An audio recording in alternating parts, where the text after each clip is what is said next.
सहना भवतु सहनौ भुनक्तु सह वीर्यं करवावहै तेजस्विनावधीतमस्तु मा विद्विषावहै। ओम शांति शांति शांति।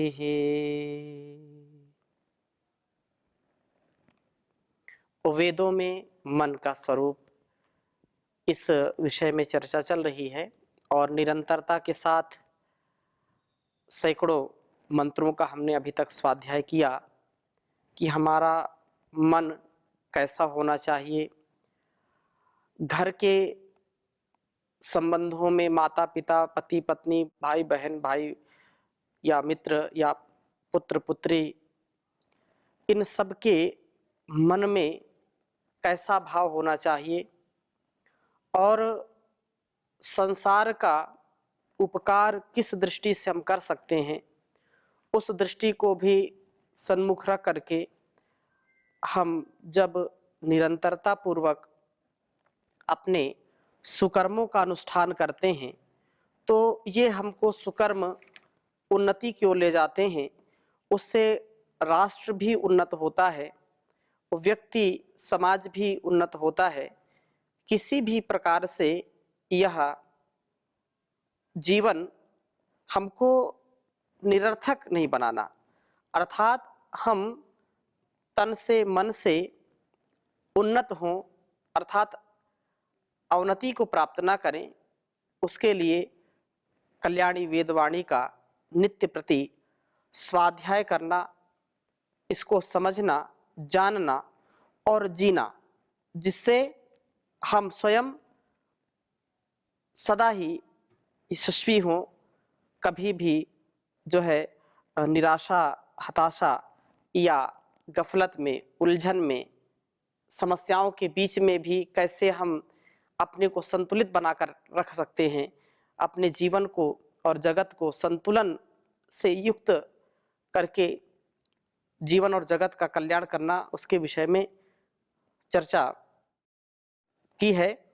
और यहाँ 8वें कांड के चौथे सूक्त के 8वें मंत्र में भी बहुत सुंदर बात कही है कि जो राजा है वह राजा ऐसी व्यवस्था समाज में करे, अपने राज्य में करे, जिससे कि सभी का मन पवित्र हो, सभी के मन अपनी और अपने राज्य की उन्नति में लगे।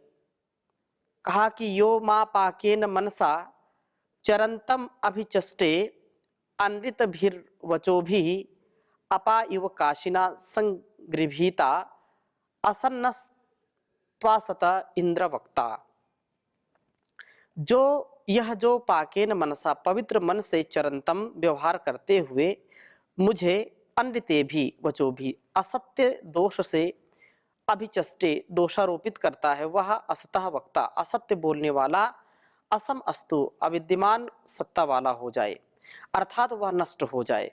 हे इंद्र, शत्रु विनाशक शत्रु विद्रावक राजन, जैसे काशिना मुट्ठी से संग्रभीता जो है ग्रहण किए हुए आपह जल नष्ट हो जाते हैं, उसी प्रकार यह असत्य बोलने वाला जिसके मन में असत्य है, जो झूठ है, जो फरेब है, उसी का यह व्यवहार करता है सबके साथ, तो यह नष्ट हो जाए। अर्थात कठोर दंड से मन में जो झूठ है, जो छल कपट है, वह नष्ट हो जाता है। मन मनमानी नहीं करने पाता है।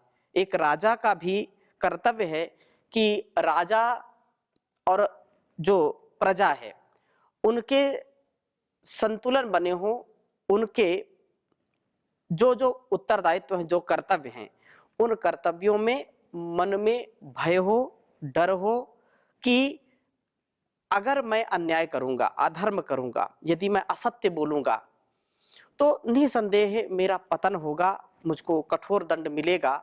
ये जो मनोभाव है, मनोदशा है, यह व्यक्ति को पाप से बचाती है। जैसे कोई व्यक्ति मन में यह विचार करता है कि प्रभु की सत्ता चारों ओर है, कण-कण में विद्यमान है, इसलिए वह जो है सबको देख सुन जान रहा होता है, इसलिए पाप नहीं करना चाहिए और वह व्यक्ति फिर पाप से बच जाता है। और जो व्यक्ति इस प्रकार से विचार नहीं करता है तो वह पाप से युक्त हो जाता है, बार बार वो पाप ही करता रहता है और उसके मन में आता है कि यहाँ कोई देख नहीं रहा है, कोई जान नहीं रहा है, इसलिए मैं मनमानी करूँगा। लेकिन जब वह ये बात समझ जाएगा कि नहीं नहीं, प्रभु की सत्ता, उसकी व्यवस्था, तो चाहे जो है पृथ्वी का संपूर्ण जो है यह अस्तित्व जो है, और चाहे अंतरिक्ष हो, चाहे सागर हो, चाहे जो है आसमान हो, गगन हो या सागर हो, कहीं पर भी हम उसको धोखा नहीं दे सकते हैं। वह तो सब जगह विद्यमान है, सबका कल्याण करने वाला है और उस कल्याण से हमको भी युक्त होना है। असत्य का यदि हम मन में भी थोड़ा-सा व्यवहार करेंगे तो यन मनसा मनुते तद वाचा वदति, यद वाचा वदति तद कर्मणा करोति, यद कर्मणा करोति तद अभिसंपद्यते। व्यक्ति जैसा मन से विचार करेगा, मन में जैसे भाव आएंगे, वैसा वो कभी ना कभी बोलेगा भी, और जैसा बोलेगा वो कभी ना कभी वैसा कर भी देता है। तो यहाँ पर ये इस मंत्र में बात कही है कि राजा को ऐसी व्यवस्था करनी चाहिए जिससे लोगों के अंदर का जो भय है, वह भय अधर्म के प्रति हो। ऐसा नहीं कि वो डरा रहे, सहमा रहे, ऐसा बिल्कुल नहीं है। तात्पर्य ये है कि मन सदा ही इस बात से जो है परिचित रहे कि यदि मैं गलत करूँगा, यदि मैं असत्य बोलूँगा, यदि मैं अधर्म का पालन करूँगा, यदि मैं मिथ्या व्यवहार करूँगा, तो उसका दंड राजा की ओर से मिलेगा ही मिलेगा। इसलिए मुझको कभी भी ऐसा व्यवहार नहीं करना है। और इस प्रकार से जब वो ऐसा व्यवहार नहीं करेगा तो निसंदेह वह व्यक्ति अ, हमेशा स्वस्थ रहेगा और मस्त रहेगा, अर्थात अपने कार्य का संपादन ठीक-ठीक करेगा। नहीं तो व्यक्ति बाहर से तो देखने में स्वस्थ होता है लेकिन अंदर से उसका मन व्याकुल होता है, मन में पाप होता है, छल-कपट होता है, तो ऐसा नहीं होना चाहिए। बहुत ही सुंदर बात कही है यहाँ पर अथर्ववेद के 8वें कांड के 10वें सूक्त के प्रथम, द्वितीय, तृतीय, चतुर्थ मंत्र में। तो कहा है कि तदस्मा एव विदुषे अलाबुना अभिंचेत प्रत्याहन्यात् न च प्रत्याहन्यान् मनसा त्वा प्रत्यहन्मान मिति प्रत्यहन्यात्। बहुत सुंदर बात है। तो इस मंत्र को मैं लिखता हूँ फिर चर्चा करूंगा ये, क्योंकि बहुत ही महत्वपूर्ण मंत्र है। ओम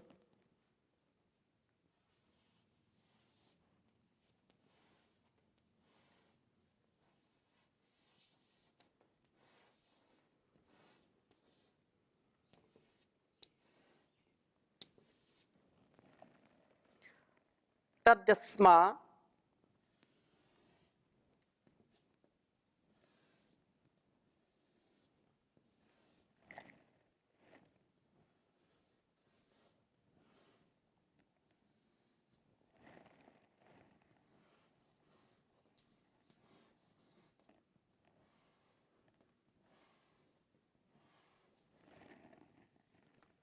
एवं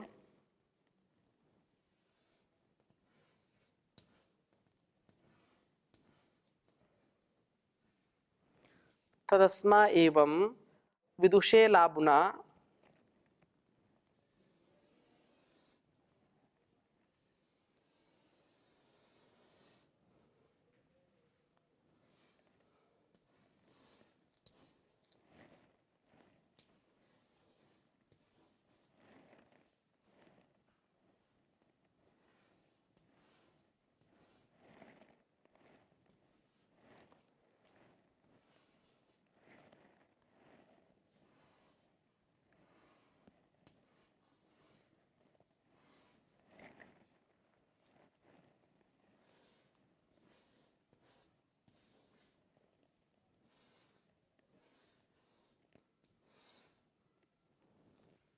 विदुषे अलाबुना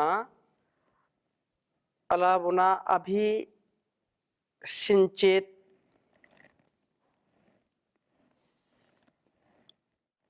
अभ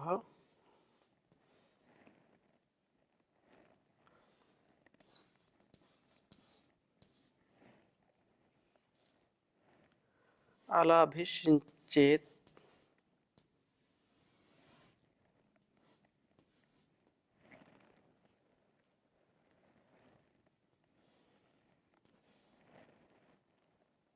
प्रत्याहन्यात्।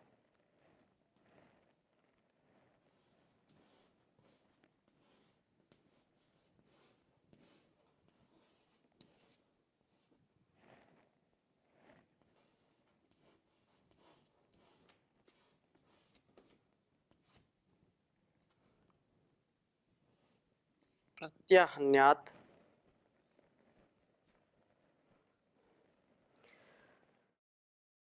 न च प्रत्याहन्यान् मनसा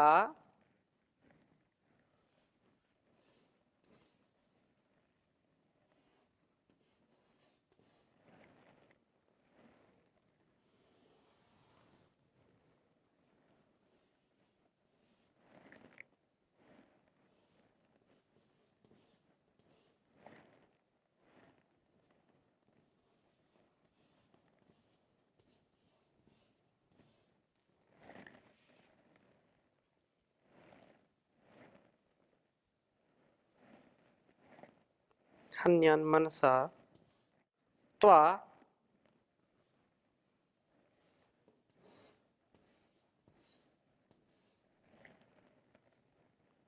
प्रत्याहन्मीति।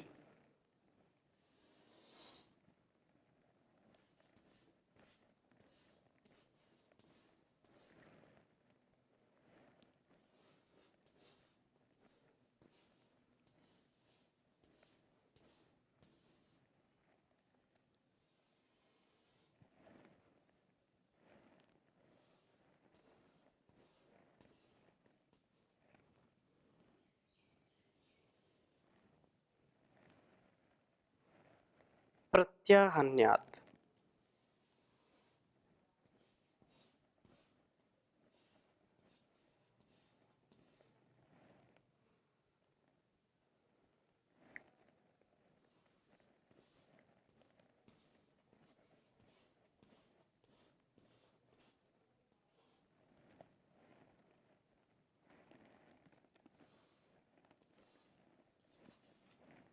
वो पहला मंत्र था और ये दूसरा मंत्र है।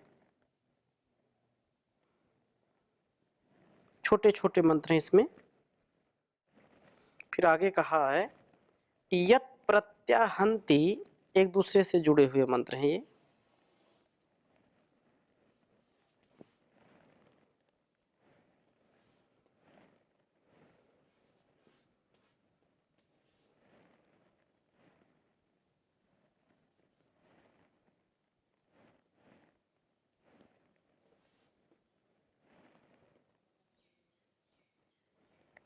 यत् प्रत्याहन्ति।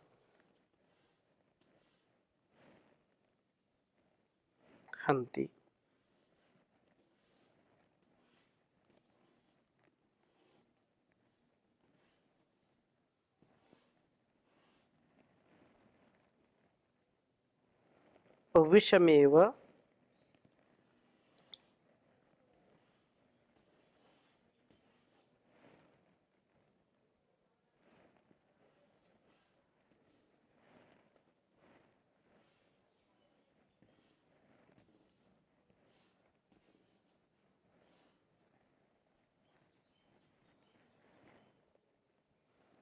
तत्प्रत्याहन्ति।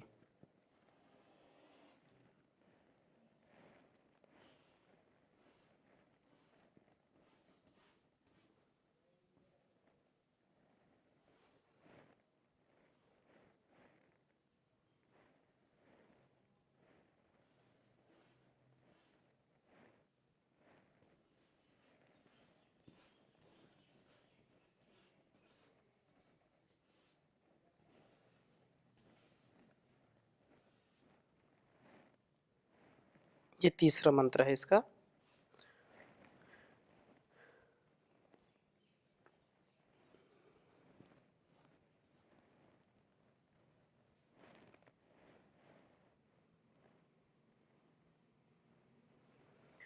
विषमेवस्या प्रियं भ्रातृत्वम अनुविषिच्यते यह स एवं वेद। इसके बाद भी मंत्र है, तो मैं इसको अभी यहीं पर पूरा करता हूँ। अथर्ववेद का यह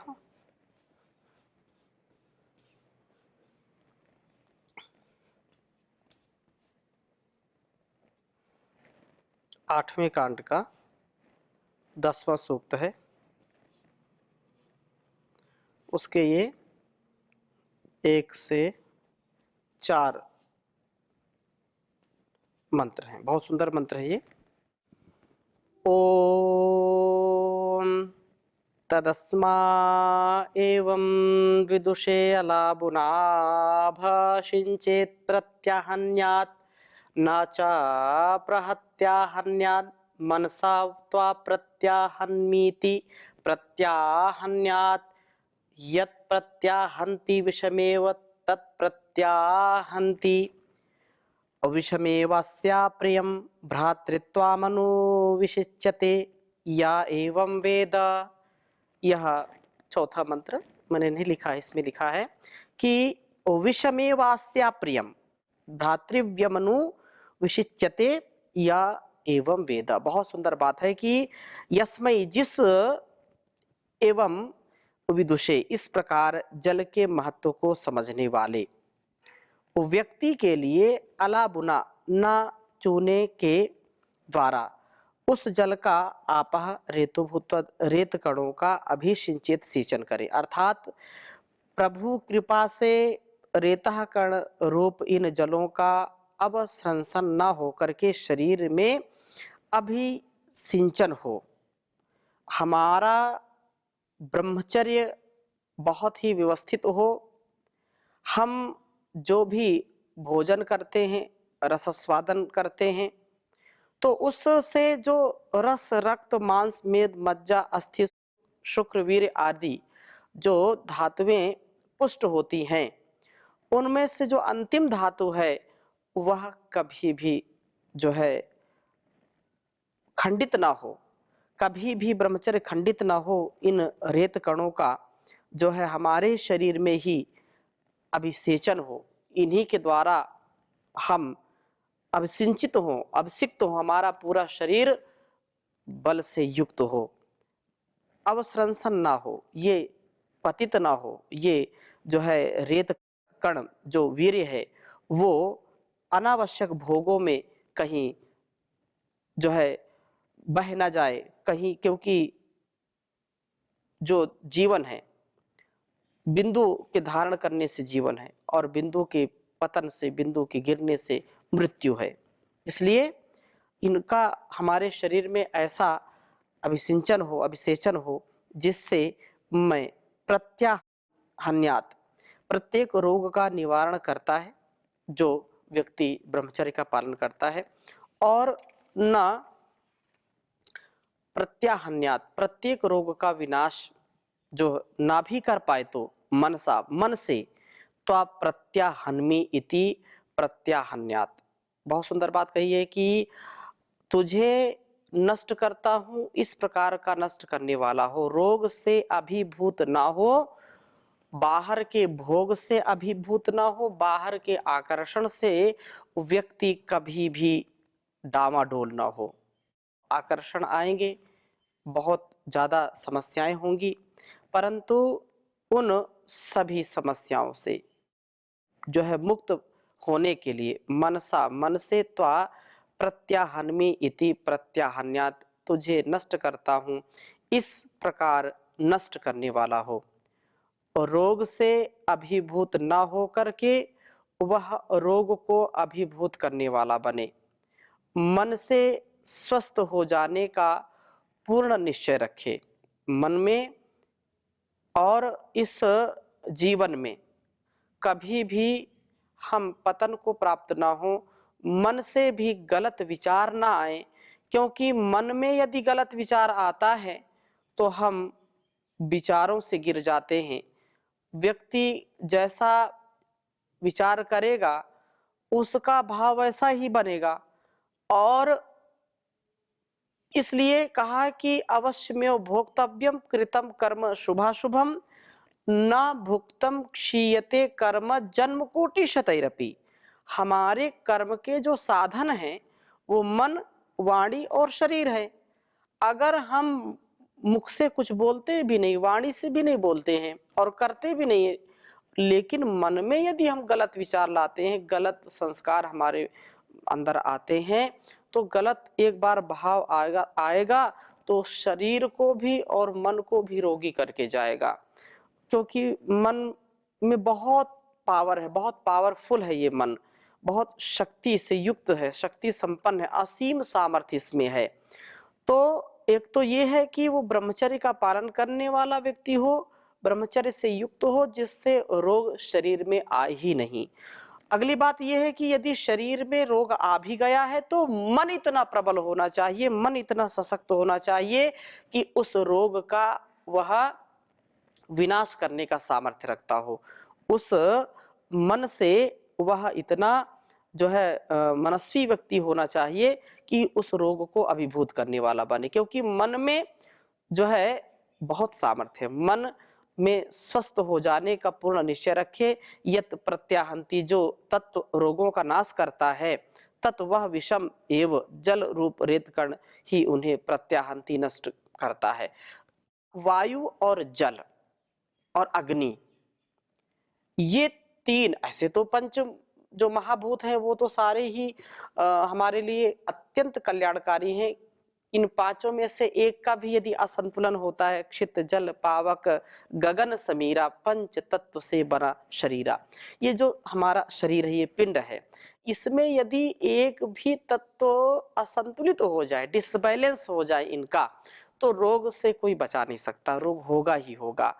परंतु इनमें जो सबसे महत्वपूर्ण है वो है वायु अग्नि जल। इनका अत्यंत महत्व है। बिना हम श्वास के, बिना प्राण के रह नहीं सकते। तो प्राण की शक्ति हम बढ़ाएं, प्राण की शक्ति बढ़ाएंगे तो इससे मन की भी शक्ति बढ़ेगी।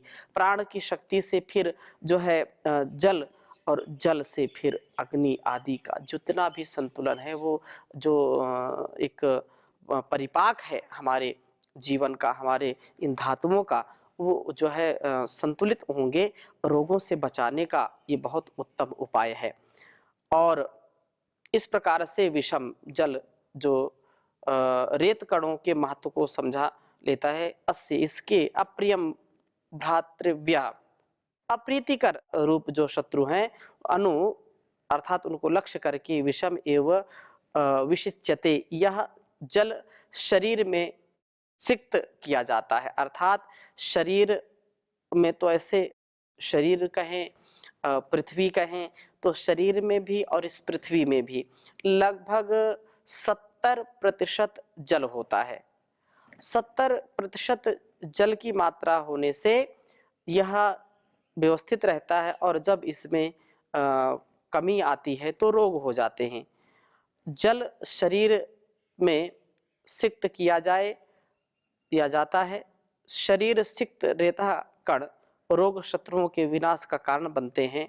जब मनुष्य रेत कणों के महत्व को समझ लेता है, ये बहुत कठिन काम है, और आज की जो परिस्थिति है अत्यंत दयनीय है, जहां पर ब्रह्मचर्य नाम से मतलब शाब्दिक तो परिचय है, और कितने ऐसे युवा युवतियां हैं जिनको इस शब्द को ही सुनने में अच्छा नहीं लगता, या वो सुनते हैं तो उनको जो है बहुत पुरातन बात याद आती है। ये तो पुराने जमाने की बात है। ब्रह्मचर्य का पालन किए बिना, धातुओं की पुष्टि के बिना यौवन हमारा कभी सुरक्षित नहीं रह सकता है, और इसलिए आजकल के युवाओं में, युवतियों में अनेक प्रकार के रोग पाए जाते हैं।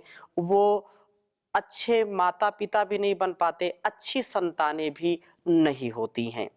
इसलिए हम अपने ब्रह्मचर्य को व्यवस्थित रखें, अपने शरीर में ही उस शक्ति का संचार करें, उसका अवसंरक्षण ना हो, उसका अभिसिंचन हो।